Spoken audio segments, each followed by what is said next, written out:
What's going on, guys? My name is Eric, and this is episode 2 of Raw Reactions, first thing in the morning. Raw was live from London, England this week, so now I have an excuse to do my horrible English accent that nobody but myself likes. It seems the WWE has a little event planned for us at the O2 in London. See, it's not that bad. So now that I've offended a large portion of my audience, let's get into Raw. So Raw kicks off with Dean Ambrose's Ambrose Asylum, or as I like to call it, Captain Goofball's Comedy Hour. He makes two old people stand up.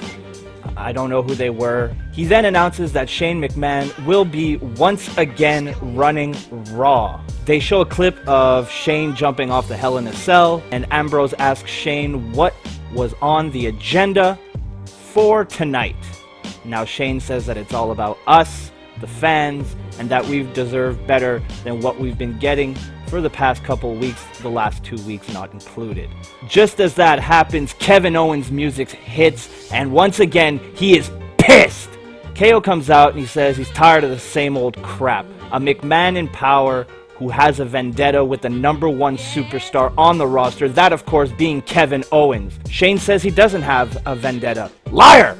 Now, KO only got punished for being honest last week and telling Shane that he was going to attack Sami Zayn in the main event. That's why Shane kicked KO out of the building last week, and for no other reason. Kevin Owens was kicked out of the show, kicked out of the arena because he was an honest man. What kind of lesson is that, Shane McMahon? Undeterred, Kevin Owens keeps talking smack about Sami Zayn, saying that Sami Zayn rode his coattails to the main roster of the WWE, but Sami Zayn has heard enough. His music hits and he comes down to the ring, and he says, "Oh, no, Kevin. Who got signed by the WWE first?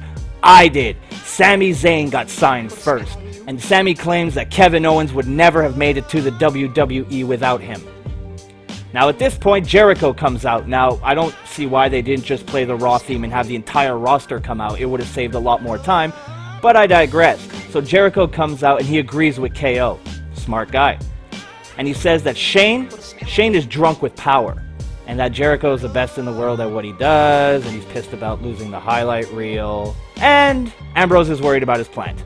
Shane makes 2 matches for Payback, one of them being Ambrose versus Chris Jericho, and the other one being Kevin Owens versus Sami Zayn, which I absolutely can't wait for. An all-out brawl ensues afterwards, and Chris Jericho and Kevin Owens are tossed outside the ring. The babyfaces reign supreme. So our first match this evening is between Chris Jericho and Sami Zayn. All in all, it was a decent match. It felt kind of slow at some points. It just felt Jericho looked like he was walking through a vat of molasses throughout, at least the beginning of the match. He was a little bit slow to me. But overall, it was a decent match. Jericho did his pin where he steps on his opponent's chest and then flexes, which I absolutely love. It's a great heel pin, and he hasn't done it in a while, so it's cool to see him bring it back. But in the end, Chris Jericho hits a code breaker after hitting Zayn with the dreaded poke to the eye to the code breaker. Y2J is your winner. So we go to backstage with Mauro Ranallo, who's on Raw, which is awesome. He's not at the desk, where he should be, but if he's backstage, I'll take him. I mean, he's still not as good looking as Renee, don't get me wrong. He's backstage with AJ Styles, and the interview is immediately interrupted by Anderson and Gallows, who come to see their old friend from New Japan, to wish him well and to say hi. Could we be seeing the Bullet Club in WWE? Could we be seeing the Bullet Club in WWE? I put that part in just for you, Robbie. Alright, so next up we continue with the WWE Tag Team Tournament, sponsored by Bootios. They make sure you ain't booty. I spent $10 on this thing. Do you really think I was going to use it in one video? So we have Enzo and Big Cass versus the Dudley Boys. Before I get into anything here, London loves Enzo. I have a feeling that these guys are going to be huge. Their entrance reminds me a lot of the New Age Outlaws. It's fun, it's interactive, and people, my god, people love repeating this shit. And you can't teach that! So the match begins, and almost immediately, like I'm talking like almost immediately, they cut to commercial. Woo! Did that pump you up? Because that got me pumped up! When we return from commercial break, Bubba Ray and Devon spend most of the match trying to beat the New Jersey out of Enzo. I mean, they beat the crap out of him, but that's how these matches go. That's what Enzo does. Enzo gets his ass kicked for a while, and then he tags in Big Cass and everything's okay. And that's pretty much exactly what happened here. Enzo got his ass kicked for a while, finally made the tag to Big Cass. Big Cass cleared the ring because he's big, and then they hit the rocket launcher and they won the match. It was alright. I mean, I enjoy Enzo and Cass, and I really like the Dudley Boys as heels. Enzo and Cass move on in the WWE Tag Team Tournament. Up next, we get our weekly dose of promo magic with everybody's favorite good guy, Roman Reigns. I just don't get what they're doing with this poor bastard. It's like the WWE just want him to fail. Hey, I got an idea. Let's put Roman against AJ Styles. No one's gonna boo Roman if we put him against AJ. People hate AJ.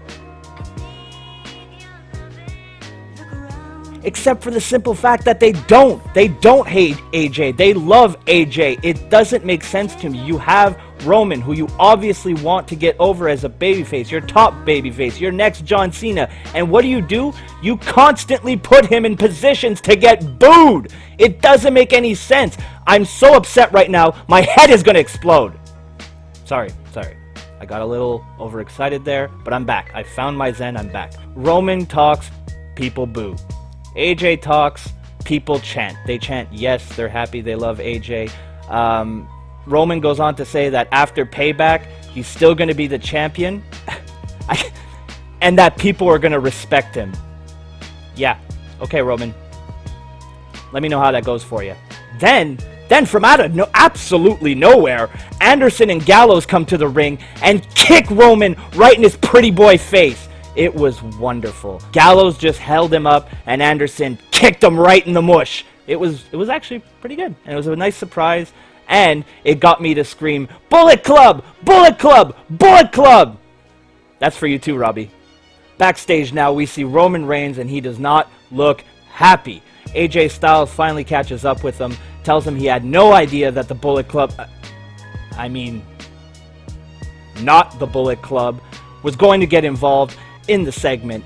And then Roman, who isn't buying it, not one bit, brings up that the Usos were attacked by the very same Anderson and Gallows last week, and that he bets AJ had nothing to do with that either.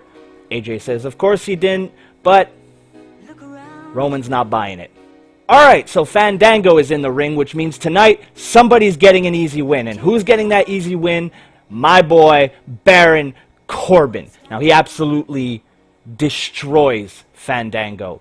But before he does that, he tosses Fandango into Dr. Ziggles, who is sitting on commentary. Now, after the match, that Baron Corbin won, shocking, Ziggler tries to attack him, but eats an end of days out on the floor for his trouble. So in a very short period of time, Baron Corbin not only killed Fandango, but he also killed Ziggles. Nothing wrong with Corbin, folks. Alright, so up next we have a Miz TV. Miz comes to the ring with Maurice. They say a bunch of words. They show a picture of some baby who I don't know who the baby was. And then they make out for a while until Cesaro comes out. Sums it up nicely. Honestly, this segment was a waste of time, and it was pretty awful. Up until the very end, when Cesaro announced that the planned match between himself and Rusev was now going to be an 8-man tag team match featuring the League of Nations and The Miz versus Cesaro and The New Day. Now, the announcement for this was great because during that Miz TV segment, the crowd sounded like they were just about this close from falling into a coma from which they would never return. As soon as Cesaro ripped off his jacket and exposed his New Day shirt, therefore announcing that they were going to be his tag team partners, that place exploded. The O2 exploded. You can go check. It isn't even there anymore because the pop for the New Day was massive. New Day over as fuck. Early on, the New Day and Cesaro worked really well together. I mean, this was a really fun match because New Day matches are always really fun. League of Nations and The Miz did spend the better part of this match beating the shit out of poor Xavier Woods. Poor Xavier Woods. But he finally makes the tag to Cesaro, who proceeds to hit anything that moves with his elbow. Cesaro hits the neutralizer and picks up the win. The New Day and Cesaro are your winners. Very, very fun match. Lots of action, especially towards the end. I really enjoyed it. Next up, we got Charlotte and Ric Flair backstage with Mauro Ranallo. They show a recap of the Women's Championship match from last week, where Charlotte got DQ'd, therefore keeping her title. Now, Charlotte says that as the champion, she doesn't have to win. Natty does. Natty immediately interrupts her and announces that at Payback, Natty will have a little backup in her corner from none other than Bret the Hitman Hart. I wonder if the Anvil was at home, like, hoping it was going to be him. How do you pick your uncle over your dad? Up next, we have a 8-woman tag team match between Natty, Becky, Paige, and Sasha versus Naomi, Tamina, Summer, and Charlotte. This honestly just felt like a let's get every diva... Whoop! I said the bad word. This felt like a let's get every woman on the card into a match. And like most 8-man tags, or 8-women tags, I wasn't a big fan of it. Nobody really stood out. And honestly, I would have rather just have 2 women on the card, but have them advance a storyline of some sort. Maybe start a new storyline between 2 other women who aren't doing anything right now. But no, we got them all in this match at the same time.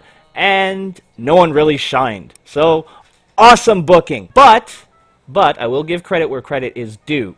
Natty beat Charlotte with the sharpshooter, therefore getting her to tap out once again this week. So that's 2 weeks in a row where Natty taps Charlotte out. So at least they're pushing that narrative. We have another WWE Tag Team Tournament match here between the Usos and the Vaudevillains. It was a pretty good match. My favorite part of the whole match was the finish. The fact that the Vaudevillains are moving on in the tournament. They not only beat the Usos, but they beat them clean, which is great because I think the Usos made the Vaudevillains look like $1 million, which is what the Usos should be doing with these younger tag teams right now. Great stuff. The Vaudevillains move on. Up next, we have Apollo Crews versus Heath Slater, and if Apollo loses, he joins the Social Outcasts. Oh my. I did not want this to happen. I do not want Apollo Crews to join any faction. I want him to stay on his own and kick ass. I thought it was just going to be Apollo destroying Slater, maybe some Social Outcast shenanigans, but there was none of that. It was actually a pretty good back and forth match. Slater got in some good offense. Apollo got in his offense, and in the end, a spinning sit-down powerbomb was all she wrote for Heath Slater. Apollo Crews continues his winning ways. And finally, your main event for this evening, Kevin Owens takes on Dean Ambrose. So you had the first 30 minutes of Raw starring pretty much nothing but Canadians, and we're going to finish Raw off tonight with a Canadian in Kevin Owens. Now, it was a great back and forth match, hard-hitting, and KO even seemed to have a little bit more of an aggressive side. He seemed to spend less time talking trash and more time laying the beat down on Dean Ambrose, which I really, really liked. They even took turns tossing each other over the announce table. The great part about this for me was that when Kevin Owens got tossed over the table, landing at the feet of Michael Cole, he still found the time to be our voice. He still found the time to be the voice of the internet and told Michael Cole to shut up. A true pro, ladies and gentlemen. Kevin Owens is a true pro. In the end, however, Dean Ambrose hits dirty deeds on my hero Kevin Owens and picks up the 1, 2, 3. After the match, Chris Jericho comes from out of nowhere and nails Dean Ambrose with the code breaker, and that is how Raw goes off the air, with Chris Jericho looking down at a destroyed Dean Ambrose. All in all this week, I felt Raw was a little bit of a step back from the 2 previous weeks. The show seemed to kind of drag in spots, and personally, I would have put the AJ Styles Roman Reigns segment on last. I think Anderson and Gallows coming out from the crowd and attacking Roman Reigns would have had a much bigger impact. That's what I would have liked to have seen. So there you have it, guys. Those are my Raw reactions first thing in the morning. If you enjoyed this video, please like, comment, and subscribe. Go follow me on Twitter and on Instagram for all the latest first thing in the morning news. Go check out the Facebook fan page at facebook.com/FTitM. Hey, do you like reading articles with your eyeballs on a screen? Then check out kayfabetoday.wordpress.com, where you can find my SmackDown reviews as well as a bunch of much more serious, much better written reviews from the rest of the awesome Kayfabe Today staff. Until next week, guys, I'm Eric. This was Raw Reactions first thing in the morning. Bullet Club.